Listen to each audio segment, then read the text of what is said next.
সেখানে যে আপনার ধরেন 20 কিলোমিটার হাঁটা,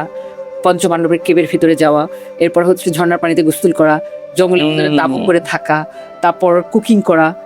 বিভিন্ন দেশের ছেলে মেয়েদের সাথে, ওখানে আবার এরিয়া ক্লিন করা, এই যে অ্যাক্টিভিটিস গুলো, এগুলোর মাধ্যমে একটা কি বলে যে মানুষের যে অ্যাডভেঞ্চারাস যে একটা এডুকেশন, এটা আমার তখনই হয়ে গেছিল। এই এডুকেশনটা আমার পরবর্তী যে ট্রাভেল গুলাতে এগুলোতে আমার কাজে লেগেছে, এবং সেখানে 16তম দিনে আমি বাংলাদেশের পতাকা আমি উত্তোলন করেছি, এবং সেটা তখন আমি ফিল করেছি যে এই লাল সবুজের পতাকাকে আমি আমার